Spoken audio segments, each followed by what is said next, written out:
Hi, I'm Horvath from dreamquilt.com and I'm so excited to share with you a couple of new ideas and tips using my favorite and unique applique technique that I call the draw, sew, trim. If you love applique like I do and like quick, easy and fun techniques, you're just gonna love this technique. I hope you give it a try. Come with us and see for yourself.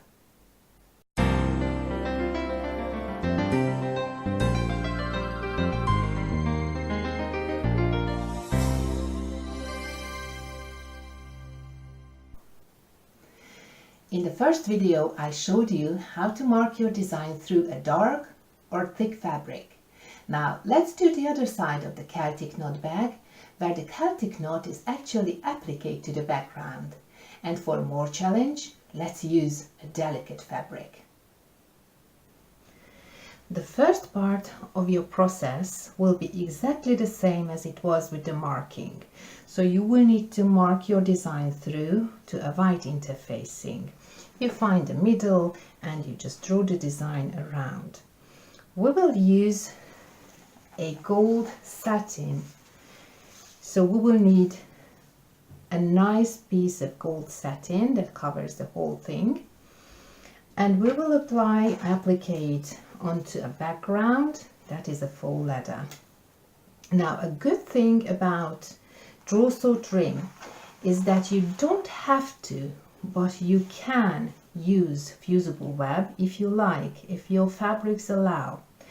And if you would like to avoid the edges to fray too much, then it's a good idea, because if you glue it down, obviously it will be more durable. So if you would like to do that with another fabric, then all you need to do is you need to cut out a piece of interfacing that is smaller a tiny bit than the fabric. So when you iron it on, it's not going to exceed the edges and not going to mess up your ironing board. So you use it a little bit differently than you would normally do. You don't put any designs on the paper, but it has to be large enough to cover the design. So you just need to iron this whole piece onto the back of your fabric and then peel the paper away.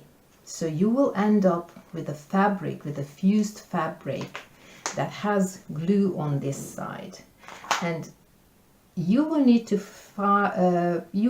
use that fabric as it follows, as I do it with the satin. So next step is layer the fabrics. First layer is the satin, the gold satin, and it has to lay down wrong side up. Smooth it out. The next layer is the brown faux leather or whatever background you chose. Again, wrong side up and smooth it out.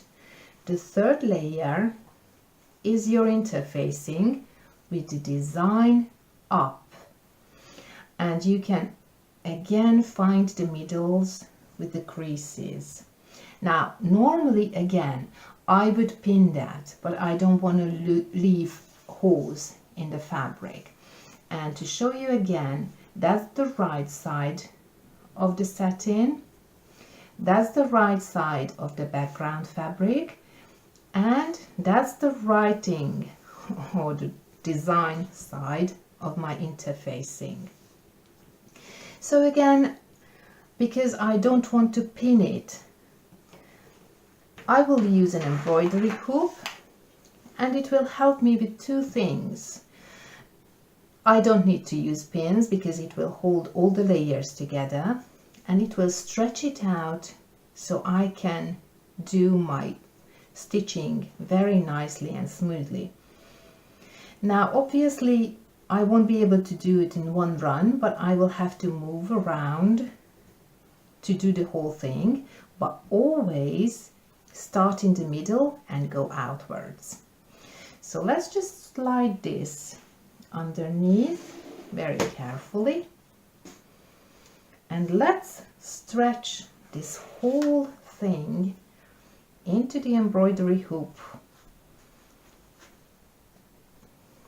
as much as we can. Just very gently pull it tight, and then it will be ready to go under the machine.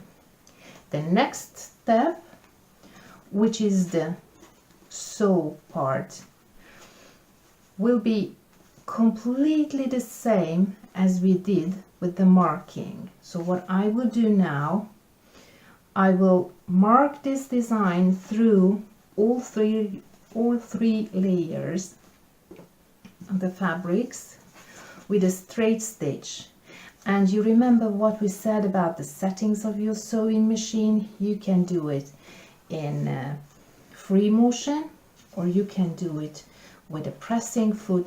It's completely up to you. Now I just tighten it as much as I can, and it has to be really like a drum, has to be tight. And let me show you the back. So this is the gold satin and right side. So let's go to the sewing machine and trace all the design around again with a straight stitch. When you start to sew, always hold the top thread, put your needle down, bring the bobbin thread up, because remember, this is going to be the top of your quilt and you don't want to mess it up. And then you can just start sewing.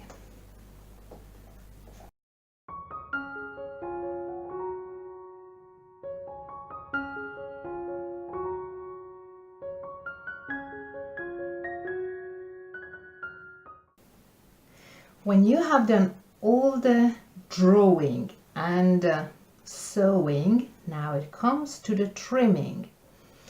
For the trimming, I use two different scissors, and probably there are some more than that are more suitable for this job. But the bigger is a little bit duller on the tip, and the other one is really pointy and sharp. I will do with the bigger the larger pieces, and for the tiny delicate pieces I will use the small pair of scissors. Now you could say this is crazy, but it's just a very relaxing, nice time. Put on some nice music and get involved with the pattern and listen to its beautiful stories that it has to tell you. So let's get to work and start with the edge. Now, if you used fusible web, you don't want to iron it just yet. You will have to wait until all the excess fabric is trimmed away, otherwise you will be in trouble. You would like to leave about 1 millimeter on the edges, and it will be covered with the decorative stitch.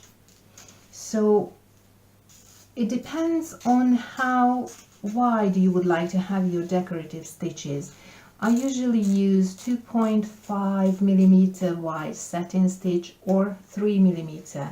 Probably with this one I will be more secure if I use the 3 millimeter one. So cut this as short as you can, and you will need to make sure that you cover the marking stitches and the edge. So you would like to cut it quite close, but not that close to cut into the line, because you don't want to undo the stitches and ruin your design. In here you would like to poke through very gently and hold your scissors flat.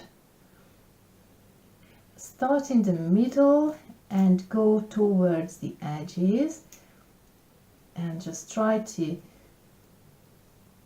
trim away the excess very carefully. Now I hold my scissors very flat and try to feel the fabric underneath. I know it's time consuming, but it can be really relaxing. So take your time, go around and just cut everything that you don't need.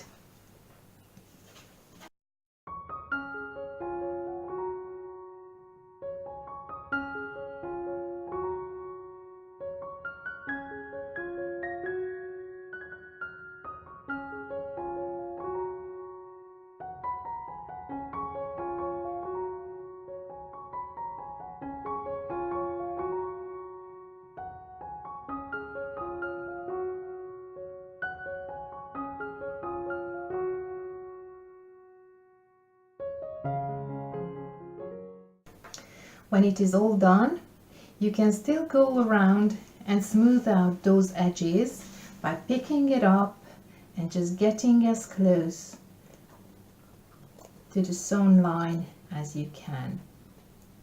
And when you are satisfied with the result, you can take it to the sewing machine and do the decorative stitches. With the decorative stitches, make sure that they cover both the raw edge and the sewing line. If you use the fusible web, then it is time to bond the web and to iron it down. My settings for the satin stitches are exactly the very same as they were for the first Celtic knot. I use the same polyester embroidery thread 40 weight and bobbin thread in the bobbin, and I changed my foot to an applique foot, which helps me to do the stitches at the right position. So let's just get started.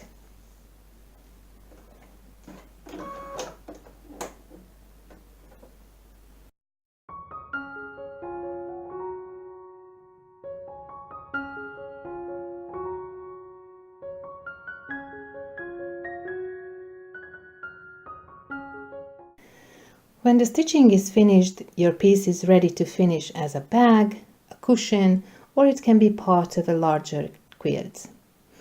Once you learn the draw-sew trim technique, you are not restricted to certain patterns or designs, but you can do your favorite appliques quicker, easier, and with more accuracy. I hope you found this video useful. Please give us a like if you did, and subscribe if you would like to get the further updates. Visit our website and also find us on Facebook or Instagram. Thank you for watching this video. See you next time. Happy quilting!